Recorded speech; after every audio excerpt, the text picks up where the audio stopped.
الحمد لله الحنان المنان الذي خلق الإنسان وعلمه البيان والصلاة والسلام على رسوله سيد الإنس والجان وعلى آله وأصحابه ذوي الخير والإحسان أما بعد فأعوذ بالله من الشيطان الرجيم بسم الله الرحمن الرحيم اليوم أكملت لكم دينكم وأتممت عليكم نعمتي ورضيت لكم الإسلام دينا صدق الله مولانا العظيم۔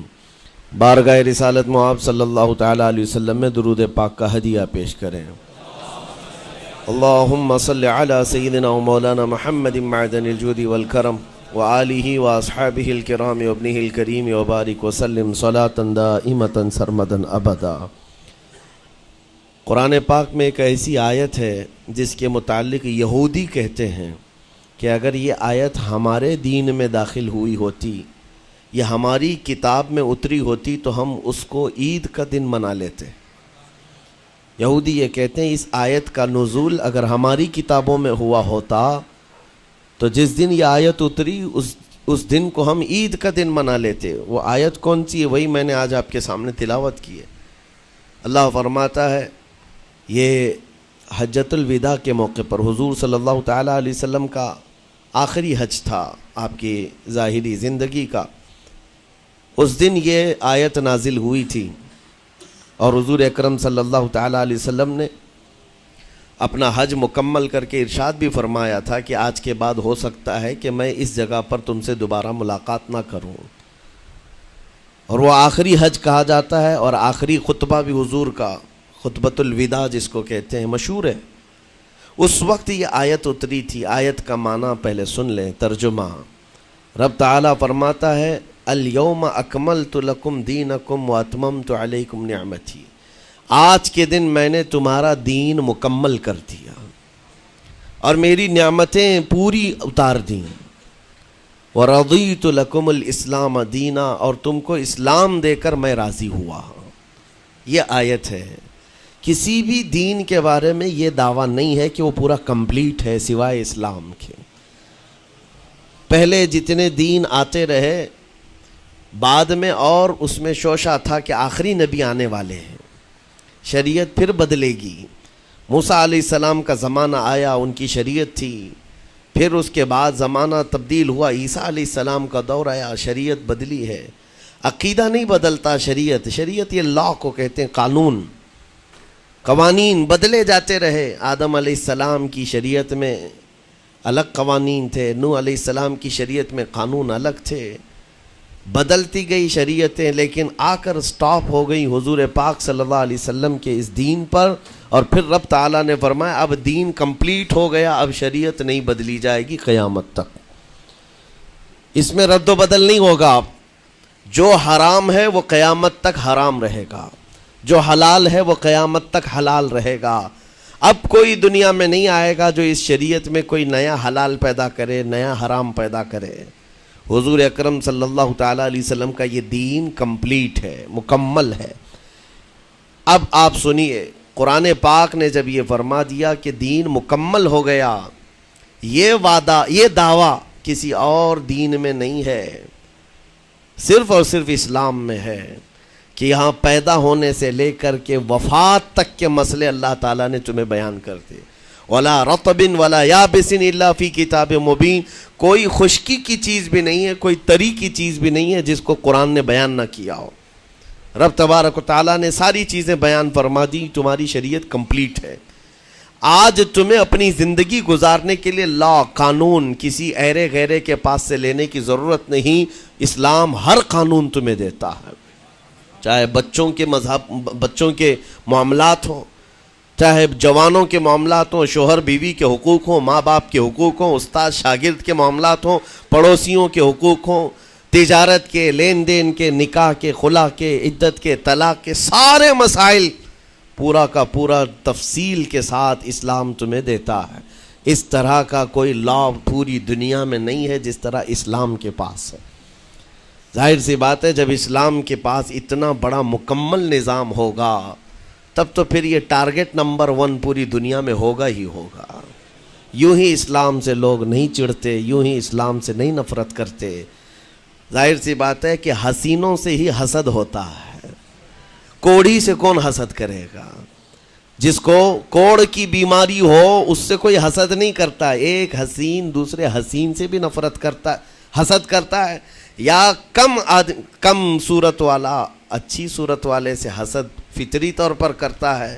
اسی لیے محاورہ کہا گیا ہے کہ حسینوں سے حسد ہوتا ہے، تو اسلام میں جو حسن ہے تو جتنے جلنے والے ہیں اتنے زیادہ حسد کرنے والے پیدا ہوتے ہی رہیں گے۔ اب آپ کے لیے یہ فخر کی بات ہے کہ دنیا جسے ٹارگٹ نمبر 1 کہتی ہے، جس سے چڑھتی ہے اور جلتی ہے، الحمدللہ رب تبارک و تعالیٰ نے وہ دین ہمیں عطا فرمایا۔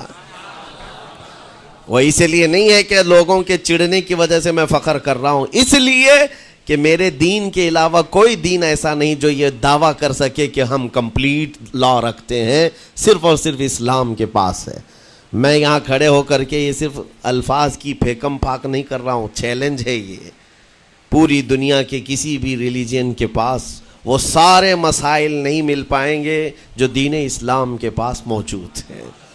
دین اسلام کے لیے اگر آپ کو میں بتا دوں کہ اس کا جو فقہ کا نظام ہے، مسئلے مسائل، جس کو اگر آپ پڑھنے کی کوشش بھی کریں زندگیاں بیت جائیں، صرف اور صرف ایک چیپٹر پر کتابیں لکھی ہوئی ہیں، صرف نکاح کے مسئلے کتابیں پوری ہیں، صرف طلاق کے مسئلے پوری کتابیں موجود ہیں۔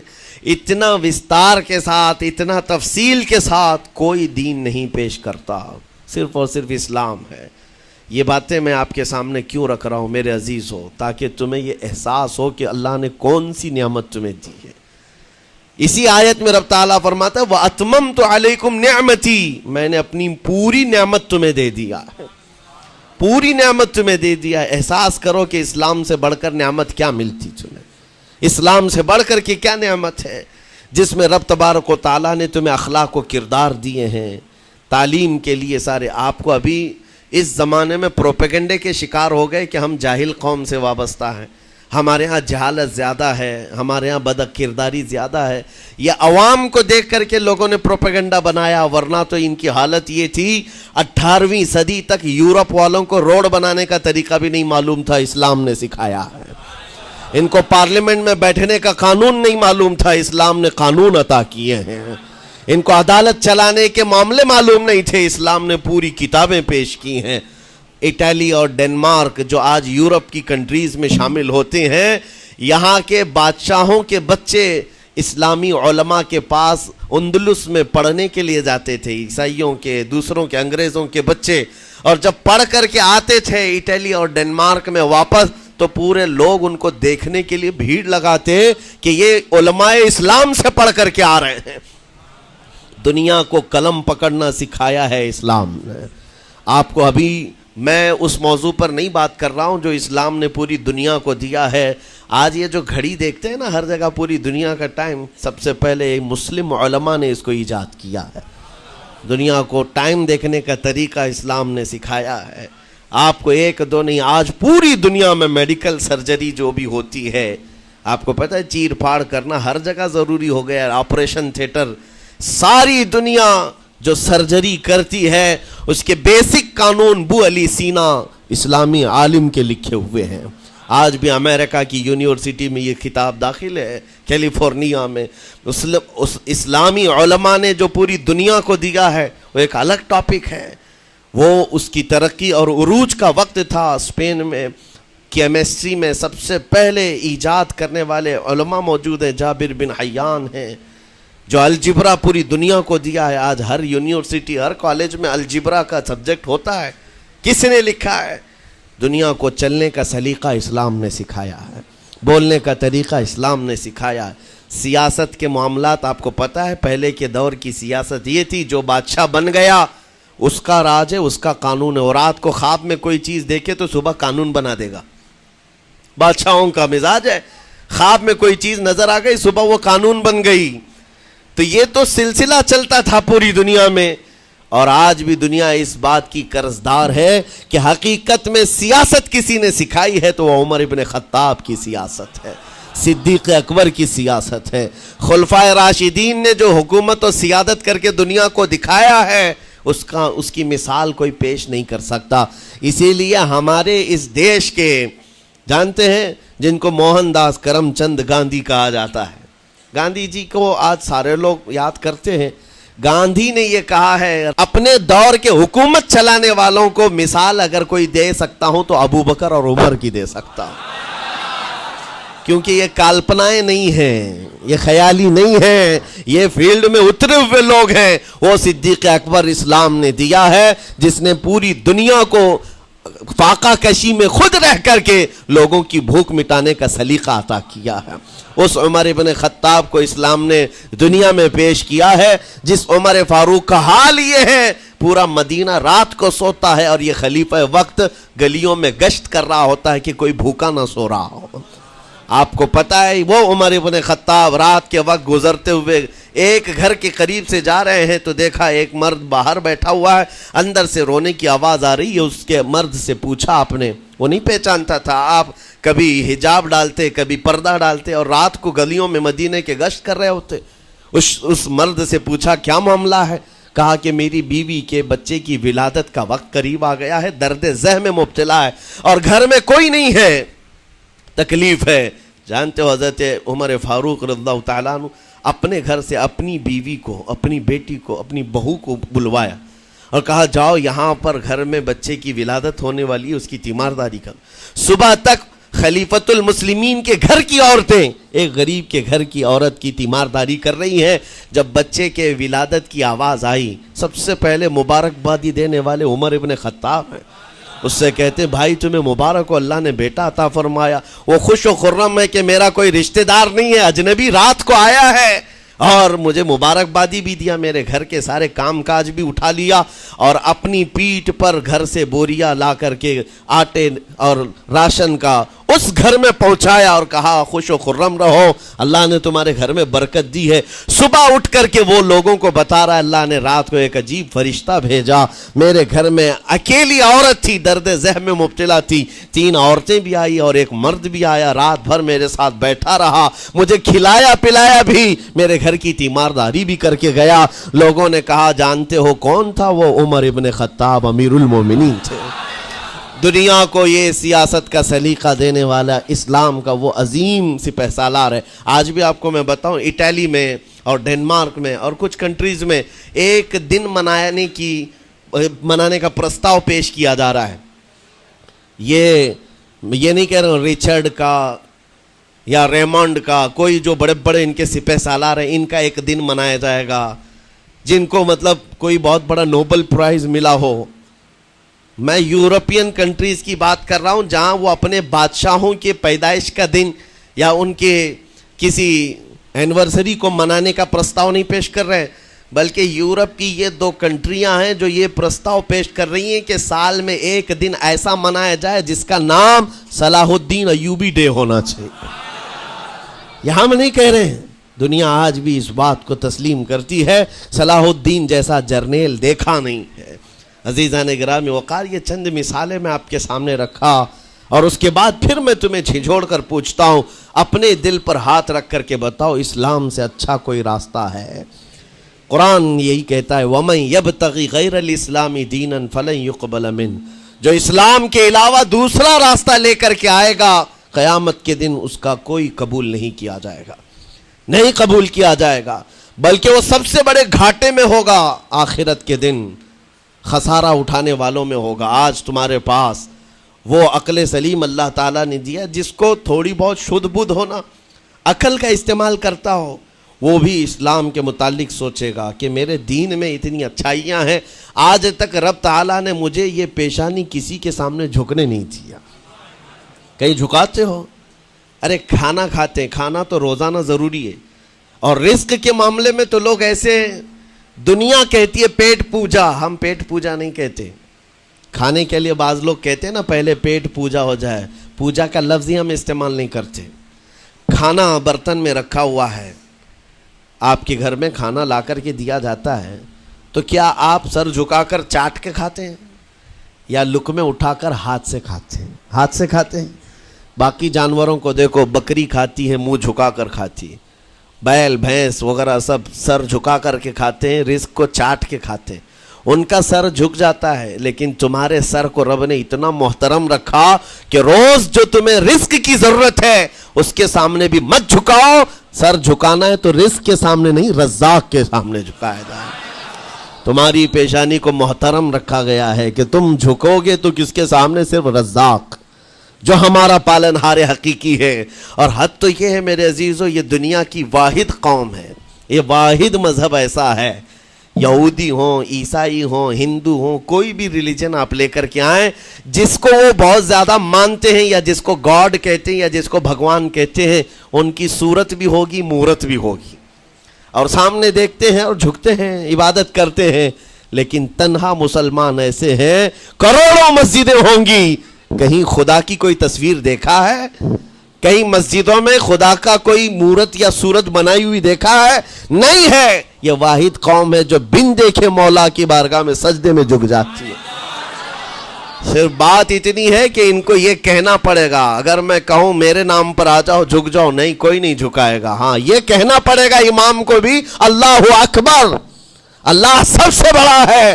پھر کوئی پیچھے کھڑا ہوا یہ نہیں پوچھتا کہ کس نے کہا، کون پکار رہا ہے، پیشانی لے جا کر زمین پر لگا دیتے. کیوں؟ ہماری پیشانی خالص اللہ کے لیے ہے. میرے عزیزو، یہ وہ پرائیورٹیز ہیں اور یہ اسپیشلٹی ہے آپ کے اس کمیونٹی کی، جس کو مجھے آپ کے سامنے رکھنا ہے. اتنی سارے اچھے گلشن کو چھوڑ کر اگر کوئی بربادی کی طرف جائے تو پھر سوائے بدنصیبی کے کیا ہے اس کے پاس؟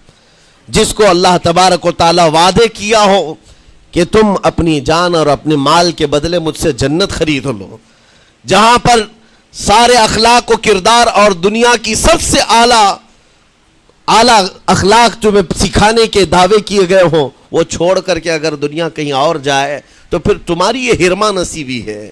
ایک بات میں آپ کو بتاؤں، سکسیس کس کو کہتے ہیں؟ کامیابی. اور ہر کوئی یہ کہتا ہے کہ مجھے سکسیس کی طرف سفر کرنا ہے. 10ویں پاس نوجوان کو بھی پوچھیں کہ کوئی بھی کورس کر رہا ہے، آگے جا رہا ہے، کیوں جا رہا ہے؟ کچھ سکسیسفل لائف گزارنا ہے، کامیاب زندگی گزارنا ہے، اس کے لیے دروازے کھٹکھٹا رہا ہے. تمہیں پتہ ہے ان مسجدوں کے میناروں سے جو آواز گونجتی ہے اذان کی، اس میں ایک لفظ آتا ہے، سارے لفظ تو آپ کو یاد ہوں گے، اللہ اکبر بھی کہا جاتا ہے، اشہد ان لا الہ الا اللہ بھی، اشہد ان محمد رسول اللہ بھی ہے. اس کے بعد ایک لفظ پکارتا ہے مؤذن، حی علی الصلاۃ. حی علی الصلاۃ کا مطلب ہوتا ہے آؤ نماز کی طرف، آؤ نماز کی طرف. اس کے بعد ایک اور لفظ پکارتا ہے حی علی الفلاح، جس کا معنی معلوم ہے آپ کو؟ مؤذن یہ کہتا ہے آؤ کامیابی کی طرف، آؤ کامیابی کی طرف. ٹوٹل یہ دن میں 10 بار مؤذن پکارتا ہے. فجر میں 2 بار، ظہر میں 2 بار، عصر میں 2 بار، مغرب میں 2 بار، عشاء میں 2 بار. کتنی مرتبہ پکارا؟ 10 بار پکارا تمہیں، آؤ کامیابی کی طرف. لیکن ایک بات یاد رکھو، یہ پکارنے والے مؤذن کی حالت مت دیکھو کہ یہ پکار رہا ہے، بلکہ یہ رحمان کی صدا ہے، یہ اللہ کی صدا ہے جو تمہیں بلا رہا ہے. یہ تو اپنی آواز اور اپنے الفاظ سے ترجمانی کر رہا ہے اور تمہیں اللہ کی صدا تمہارے تک منتقل کر رہا ہے. لیکن حقیقت میں بلانے والا کون ہے؟ اللہ ہے. مسجدوں میں بلانے والا کون ہے؟ اللہ ہے. اللہ کی صدا پر آپ آ رہے ہو. اب سوچو، جو رحمان تمہیں 10 مرتبہ دن میں یہ بات پہنچا رہا، آؤ کامیابی کی طرف، آؤ کامیابی کی طرف، تم اس چیز کو چھوڑ کر کے کامیابی ان لوگوں کے سامنے ڈھونڈنے نکلے جن کو پیشاب کرنے کا سلیقہ نہیں معلوم، جن کو کھانے پینے کے طور طریقے نہیں معلوم. ان لوگوں کے پاس ہمارے بچے اگر کامیابی ڈھونڈیں گے تو بات یہی ہے، ٹوپی کو سر پر پہنو تو اچھا لگے گا، لیکن دوسری جگہ پہننے لگے تو بیوقوف کہیں گے، ظلم کر رہے ہو ٹوپی کے ساتھ. اسی طرح میں کہتا ہوں مسلمان کو اللہ کی بارگاہ میں آ جانا سب سے بڑی کامیابی ہے. اور اگر دوسروں کے ہاں در در بھٹکتا ہے تو گویا کہ اس نے اپنی حیثیت کو ہی گرا دیا ہے. اسی لیے اقبال نے کیا کہا تھا، بہت اچھی بات، کہ وہ ایک سجدہ جسے تو گراں سمجھتا ہے. گراں کا مطلب کیا؟ بھاری. ایک سجدہ کرنے میں تو بھاری پن محسوس کرتا ہے، وہ ایک سجدہ جسے تو گراں سمجھتا ہے، ارے 1000 سجدوں سے دیتا ہے آدمی کو نجات۔ در در جھکنے سے تو تمہیں بچا لیتا ہے۔ اس کے سامنے بھی جھکا، نیتا کے سامنے بھی جھکا، سیٹھ کے سامنے بھی جھکا، پولیس کے سامنے بھی جھکا، جج کے سامنے بھی جھکا، سب کے سامنے جھک رہا ہے۔ ایک سجدہ یہاں کر لے، مولا ہر سجدے سے تجھے آزاد کرتے۔ یہاں جھکنے والا پھر کہیں اور نہیں جھکتا۔ ہاں اسی لیے شاعر نے کہا ہے، مرد حق باطل کے آگے مات کھا سکتا نہیں، سر کٹا سکتا ہے لیکن سر جھکا سکتا نہیں۔ یہ ہماری تاریخ ہے جو آپ کے سامنے ہے۔ آپ کو پراؤڈ فیل ہونا چاہیے کہ رب تعالیٰ نے مجھے کون سی بڑی نعمت عطا کی، اتنی عظیم نعمت ہے۔ ایک واقعے کے ساتھ میں اپنی گفتگو کو آپ کے اندر ڈالنے کی کوشش کرتا ہوں۔ حضور پاک صلی اللہ تعالیٰ علیہ وسلم کے دین کی حلاوت اور چاشنی کس کو ملے گی پتہ ہے؟ 3 چیزیں۔ جو ایمان کی لذت جس کو ملتی ہے وہ پھر دوسری جگہ نہیں منہ مارتا، ادھر ادھر نہیں دیکھتا کہ کہاں کامیابی ہے، کہاں سکسیسفل ہے، بلکہ جس کو ایمان کی لذت ملی ہے وہ یہ سوچتا ہے کامیابی میرے نبی کے قدموں میں ہے، مجھے جو ملنا ہے وہ یہیں سے ملنا ہے۔ بریلی کے امام کہتے تھے، یا رسول اللہ خلق کے حاکم ہو تم، رزق کے قاسم ہو تم، جو ملا تم سے ملا تم پہ کروڑوں درود، اور تم ہو حفیظ و مغیث، یا رسول اللہ تم ہو حفیظ و مغیث، کیا ہے وہ دشمن خبیث، تم ہو تو پھر خوف کیا، تم پہ کروڑوں درود۔ یہ ایمان کی لذت جسے مل جاتی ہے وہ کامیابی حضور کے قدموں میں ہی دیکھتا ہے، پھر اسے ادھر ادھر کی چیزیں نہیں پریشان کرتی۔ یمن کا ایک قبیلہ تھا بنو کلب، اس قبیلے کے ایک شخص تھے حارثہ نام، ان کی بیوی سعدہ۔ ایک چھوٹا سا واقعہ بتا رہا ہوں۔ حارثہ اور سعدہ چھوٹا سا خاندان تھا، 3 بچے تھے۔ حارثہ کے بیٹوں میں ایک بیٹے کا نام ہے زید، نام یاد رکھیں، بہت امپورٹنٹ نام میں ذکر کر رہا ہوں۔ ایک ہی نام ایسا ہے جو قرآن میں آیا ہوا ہے، وہ زید۔ یہ حارثہ کے بیٹے زید ہے، بیوی سعدہ ہے۔ یہ حارثہ اور سعدہ 3 بچوں کے ماں باپ تھے، ہنسی خوشی زندگی گزار رہے تھے۔ سعدہ ایک دن اپنے بچوں کو لے کر اپنے میکے جا رہی تھی، راستے میں ڈاکوؤں کا حملہ ہو گیا، مال سب چھین لیا قافلے کا، اور اتفاق ایسا کہ یہ 8 سال کے جو زید تھے ان کو بھی ڈاکوؤں نے چھین لیا۔ ایک ماں سے اس کا 8 سالہ بڑا بیٹا چھین لیا جائے تو ماں کی کیفیت کیا ہوتی؟ اس قدر درد میں تھی ماں، جان تو بچ گئی، 2 بچے بھی بچ گئے، لیکن بڑا بیٹا میرے ہاتھ سے چلا گیا۔ مارے مارے صحراؤں میں گھومتی تھی، پکارتی تھی میرا زید میرا زید میرا زید میرا زید۔ ڈاکوؤں نے زید کو کیا کیا؟ عکاظ کا ایک میلہ لگتا تھا، اس وقت یہ غلامی کا دور تھا، لوگ انسانوں کو پکڑتے اور بیچ دیتے تھے، وہاں لا کر کے انہوں نے زید کو بیچ دیا، غلام کی حیثیت سے بیچ دیا۔ آگے میں بتاتا ہوں۔ یہاں سعدہ کا حال بے حال تھا، واپس گھر آئی تو باپ اپنے شوہر سے کہا، اور شوہر کا حال تو ایسا تھا کہ وہ زید کو اپنے آنکھوں کا نور، اپنے آنکھوں کا سرور سمجھتا، اور اس قدر پیار و محبت والا باپ مارے مارے گھومتا رہا گلیوں میں، اور ان کا لکھا ہوا ایک اشعار کا منظوم ترانہ ہے جو اپنے بیٹے کی جدائی میں لکھا۔ اپنے تو اپنے دشمن بھی وہ ترانہ سنتے تو رو پڑتے تھے۔ ایک باپ کا درد اپنے بیٹے کی جدائی میں، بہت روتے تھے، بہت۔ ماں بھی دن رات روتی، باپ بھی پہاڑوں پر چڑھ جاتے اور وہاں سے صدا لگاتے، اے آسمان اگر تو نے زید کو دیکھا ہے تو میرے حوالے کر دے، زمین کے چپے کہیں اگر زید میرا زندہ ہے تو مجھے وہاں تک لے چل۔ یہ اشعار میں گنگناتے تھے، روتے تھے۔ اور زید کا کیا ہوا؟ عکاظ کے میلے میں بیچ دیا گیا۔ خریدا کون؟ حکیم بن حزام، جو حضرت خدیجہ رضی اللہ تعالیٰ عنہ کے بھائی لگتے تھے۔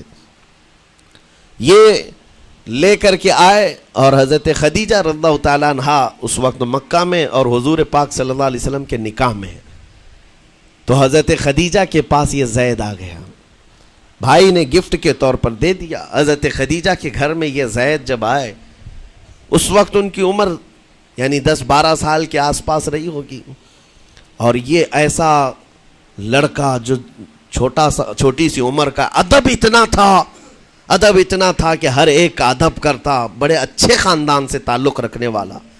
ہوا کیا، ایک دن آفتاب رسالت، ماہتاب رسالت رسول پاک صلی اللہ علیہ وسلم کی نظر پڑی، دیکھا اخلاق و کردار میں کامل بچہ ہے، اور ایک ہی نظر میں بھاگ گیا۔ پوچھا حضرت خدیجہ سے، کہا کہ یہ غلام عکاظ کے میلے میں بیچا گیا ہے۔ حضور نے فرمایا یہ میرے حوالے کر دو، میرے حوالے کر دو۔ حضور نے جس کو پسند کر لیا ہو، حضور نے جس پر نگاہ رکھی ہو، اب وہ زید خوشی خوشی حضور کے پاس آئے۔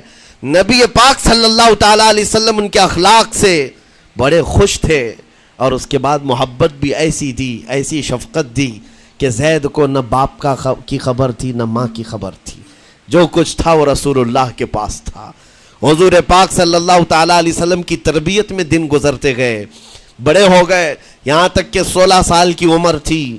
ایک دن حج کے موسم میں یمن کا بنو کلب خاندان آیا ہوا تھا، اور وہاں حج کے دوران وہ لوگ زید کے باپ حارثہ کے لکھے ہوئے اشعار پڑھ رہے تھے اور لوگوں کو رلا رہے تھے۔ ایک ہمارے قبیلے میں باپ ہے جو بچھڑے ہوئے بچے کی یاد میں روز روتا ہے، اس کے اشعار تو سنو۔ لوگ سن کر کے رو رہے تھے، یمن کا کوئی ایسا باپ ہے جو یوسف گم گشتہ کی خبر میں رویا کرتا ہے۔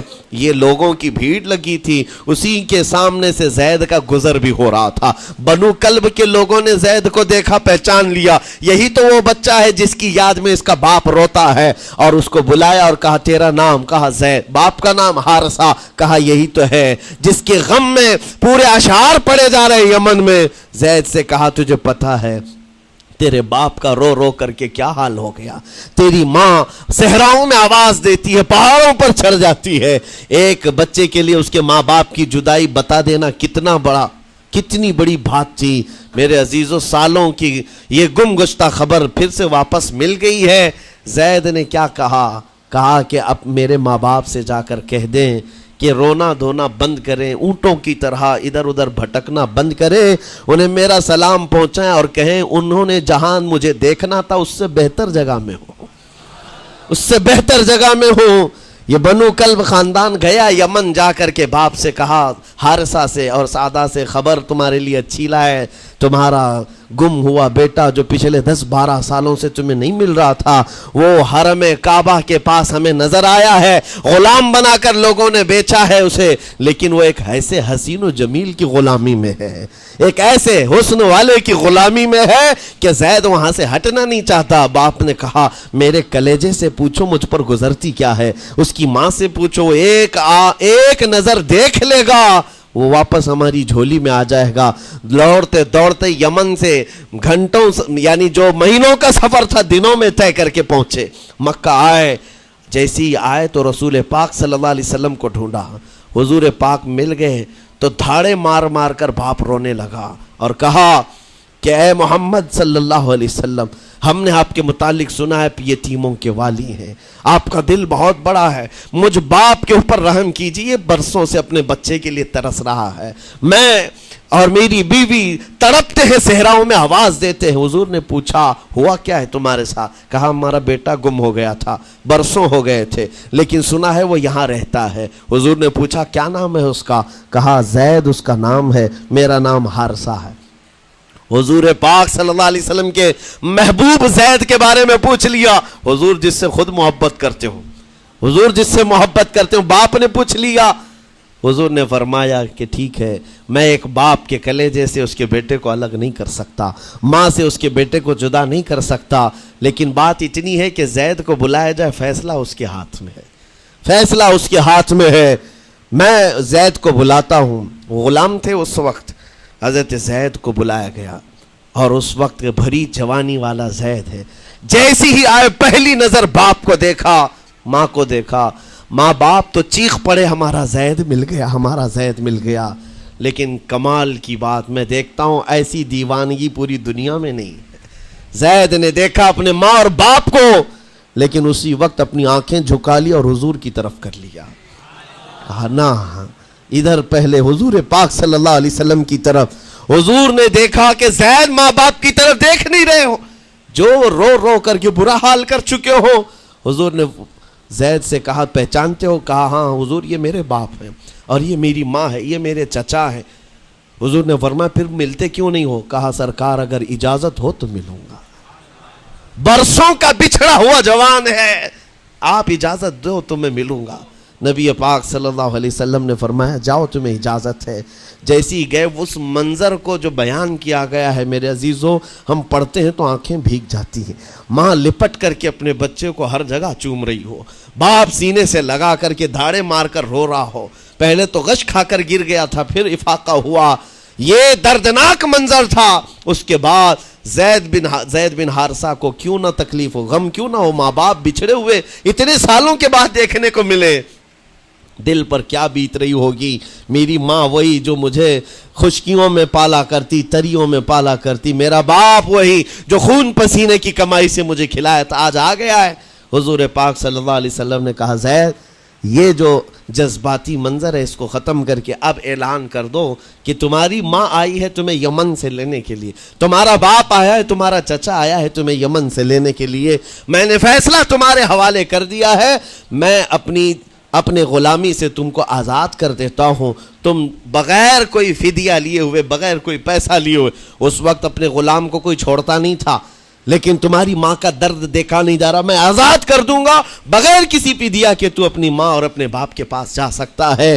اتنا حضور کا فرمان، آزاد کر دینا مکہ میں آسان نہیں تھا، بیٹے کو آزاد کیا حضور پاک صلی اللہ علیہ وسلم نے، تب جانتے ہو وہ کمال کا بیٹا ہے زید بن حارثہ۔ اسی وقت اپنی ماں کو دیکھتے ہیں، باپ کو دیکھتے ہیں، چچا کو دیکھتے ہیں، اور اس کے بعد مکہ والے یہ منظر دیکھنے کے لیے جمع تھے، مخاطب ہو کر کے کہتے ہیں اے سارے مکہ والوں گواہ ہو جاؤ، میں اپنی زندگی حضور محمد مصطفیٰ کے لیے وقف کر دیا ہے، میں نے محمد عربی صلی اللہ علیہ وسلم کے لیے زندگی وقف کر دی ہے، نہ مجھے یمن جانا ہے، نہ مجھے بنو کلب جانا ہے۔ ماں اور باپ دیکھتے رہ گئے۔ باپ نے پوچھا زید آزاد کیا گیا ہے اور آزادی کی زندگی کو چھوڑ کر تو غلامی کی زندگی کو قبول کر رہا ہے؟ زید بن حارثہ نے اس وقت تاریخی جملہ کہا تھا، کہا بابا آپ نے جتنی شفقت کی ہوگی یا 1000 ماں باپ مل کر اپنے بیٹوں پر جتنی شفقت نہیں کیے ہوں گے اس سے زیادہ شفقت محمد الرسول اللہ نے کیا ہے۔ میں 1000 آزادیوں پر اس ایک غلامی کو، میں 1000 آزادیوں کو قربان کرتا ہوں اس ایک غلامی پر، میرے لیے زندگی بھر یہ غلامی کافی ہے۔ اتنا کہا تھا میرے آقا صلی اللہ علیہ وسلم نے اپنے باہوں کو پھیلا دیا، سینے سے لگایا اور زید بن حارثہ کو لے کر خانہ کعبہ کے پاس آئے۔ میرے عزیزوں ان کا حال بھی ایسا ہے کہ اگر کوئی ٹوٹ کر چاہتا ہے تو یہ نہیں ہے کہ تو چاہ رہا ہے، بلکہ ان کا حال یہ ہے اتنا دیا سرکار نے مجھ کو جتنی میری اوقات نہیں، یہ تو ان کا کرم ہے ورنہ مجھ میں تو ایسی بات نہیں۔ آتا ہے فقیروں پہ انہیں پیار کچھ ایسا، خود بھیک دے اور خود کہے منگتے کا بھلا ہو۔ حضور اکرم صلی اللہ علیہ وسلم زید بن حارثہ کو پکڑتے ہیں، خانہ کعبہ کے پاس لے آتے ہیں، ہجوم جمع تھا، مکہ والے سب کھڑے تھے، تب نبی پاک صلی اللہ علیہ وسلم اعلان کر کے کہتے ہیں اے مکہ والوں سن لو، آج سے زید کو میں نے آزاد کیا ہے، اور صرف آزاد نہیں، آج سے یہ میرا وارث ہے اور میں اس کا وارث ہوں، یہ میرا بیٹا ہے۔ حضور نے تنہا ایک ہی صحابی کے لیے کہا یہ میرا بیٹا ہے۔ اور اس کے بعد زید بن حارثہ کو لوگ جو مکہ میں پکارتے تھے زید بن محمد کہتے تھے، محمد کا بیٹا زید، رسول پاک صلی اللہ علیہ وسلم کے بیٹا ہونے کا شرف پایا ہے۔ میرے عزیزوں یہ جنہوں نے حضور صلی اللہ تعالی علیہ وسلم کے دربار کا ایک بار مزہ چکھ لیا تو وہ پھر یوں ہی کہتا ہے پھر کے گلی گلی تباہ، ٹھوکریں سب کی کھائی کیوں، دل کو جو عقل دے خدا تیری گلی سے جائے کیوں۔ حضور پاک کی گلی میں جو ایک بار مزہ لے لے وہ پھر دنیا کی ٹھوکریں نہیں کھاتا۔ اسی لیے آج تم سب کے لیے میرے عزیزو ایک ہی فرمان میرے آقا صلی اللہ تعالیٰ علیہ وسلم کا سنا کر رخصت ہوتا ہوں۔ ایمان کی حلاوت اس کو ملتی ہے جو اپنی زندگی میں سب سے زیادہ اللہ اور اس کے رسول سے محبت کرتا ہے، اللہ اس کے رسول سے محبت کرتا ہے۔ اور دوسری چیز یہ بھی ہے کفر میں جانے کو ایسا ناپسند کرتا ہو جیسے آگ میں ہاتھ ڈالنے کو ناپسند کرتا ہے۔ کفار و مشرکین کے میلے آج لگ رہے ہوں گے لیکن تمہارا امتحان ہوگا، 31 نائٹ آنے والی ہے، یہ آزمائش کی رات ہے. لوگوں کو دیکھا جائے گا کہ تم کون سی عیاشیوں میں جاؤ گے. تم اس رات کو کیا دنیا داروں کو دیکھ کر ان کے پیچھے بھاگ جاؤ گے؟ ایک بات یاد رکھو، شیروں کو جس کام کے لیے پیدا کیا گیا اسی کام پہ رہنا چاہیے.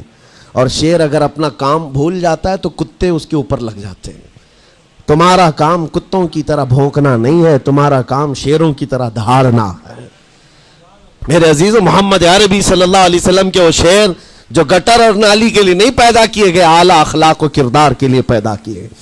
تم امت محمدیہ خیر امت ہو، شراب پینے کے لیے نہیں، جوا کھیلنے کے لیے نہیں، تاش کے پتوں پر مال اڑانے کے لیے نہیں، غلط نگاہوں کو پھیلانے کے لیے نہیں، آوارہ گردی کے لیے نہیں پیدا کیے گئے.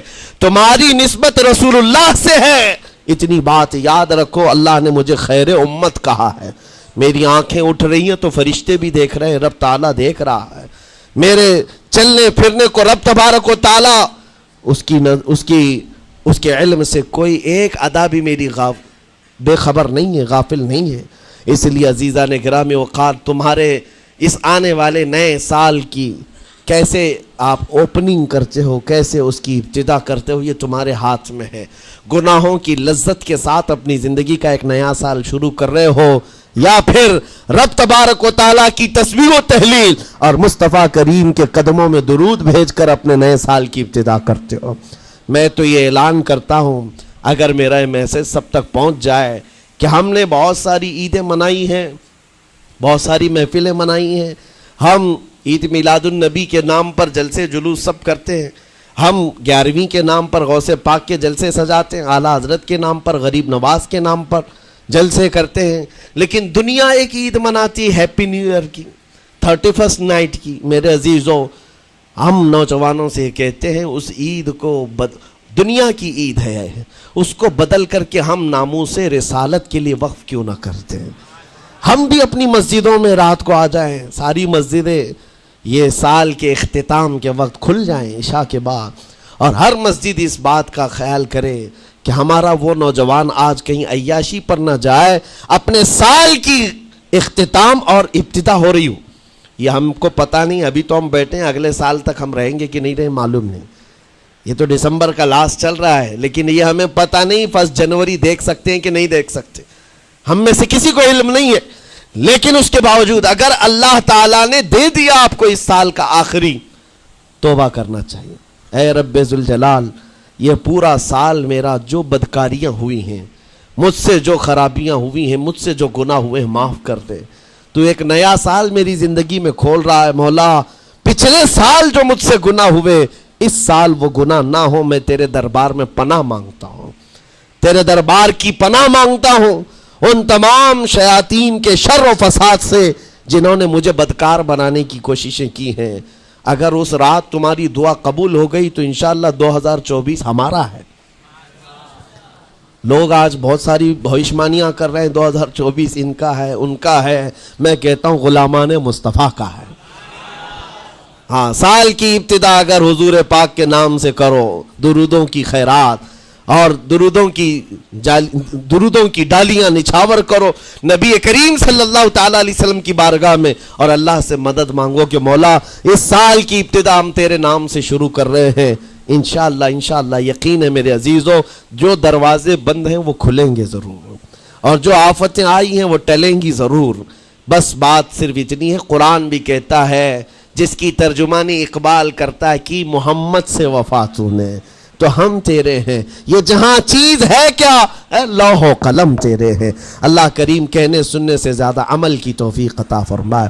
نوجوانوں سے گزارش ہے، آج آپ یہاں پر تو پتہ نہیں ہے کمیٹی والے اس بات کی اجازت دیتے ہیں کہ نہیں دیتے، لیکن 31st نائٹ جو آئے گی، میری گزارش ہے کہ آپ مسجد کو کھلی رکھیں. اس رات یہاں ذکر کی محفل سجائی جائے، کریں گے انشاءاللہ.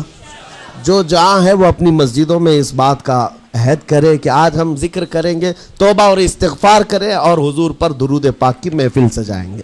اللہ تبارک و تعالیٰ آپ کے اس عزم کو قبول فرمائے. مولا کریم ہمیں رسول پاک صلی اللہ علیہ وسلم کے قدموں میں کامیابی ڈھونڈنے کی توفیق دے.